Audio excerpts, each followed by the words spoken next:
શ્રી રામ હર હર મહાદેવ। તમારે શાંતિથી રોટલા ખાવા હોય તો અકારણ વિવાદ ન કરો। જ્યાં સુધી શક્ય હોય વિવાદ ટાલો। ખરાબ વર્તન ન કરો। હનુમાનજી લંકા માટે પ્રાયણ કરે છે, સીતાજી મળે આ માટે। રસ્તામાં સુરસા છે, હનુમાનજીની પરીક્ષા લેવે છે અને હનુમાનજીની પરીક્ષા લે છે ને મુંહ ફાળે છે।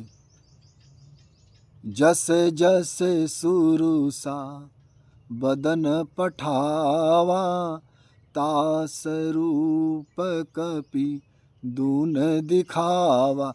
મોઢા ફાડે છે હનુમાનજી, ડબલ મોઢા ફાડે છે, પણ ઉદ્દેશ્ય છે સીતાજી મળે। ઉદ્દેશ્ય નોકરી હોય, ઉદ્દેશ્ય વ્યાપાર હોય, ઉદ્દેશ્ય પરિવાર હોય, ઉદ્દેશ્ય ભક્તિ હોય, ભજન હોય, તો હનુમાનજી મનમાં વિચારે છે કે આ સમય બરબાદ ન કરું, વિવાદ ન કરું સુરસા માતા સાથે।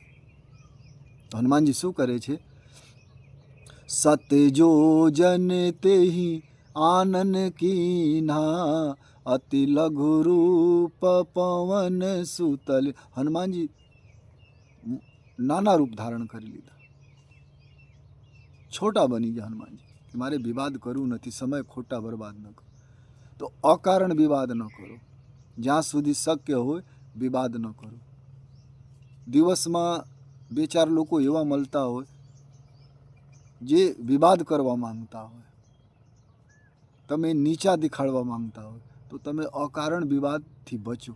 હા, કોઈ બહેન દીકરી છેડતા હોય, કોઈ જમીન લૂંટી લેવે તો વિવાદ કરો, બાકી અકારણ નાની નાની બાબતો ઉપર વિવાદ ન કરો, તો જીવન સુખમય બનશે અને રાત્રે ઘરે આવો તો રોટલા શાંતિથી ખાવી શકો। બાકી મગજમાં ઘૂમતા રહે ફલના ભાઈ, અમુક ભાઈ ગલત શબ્દો બોલી દીધા, પછી તમે બોલો, પછી વિવાદ बढ़े, પછી વિનાશ બને।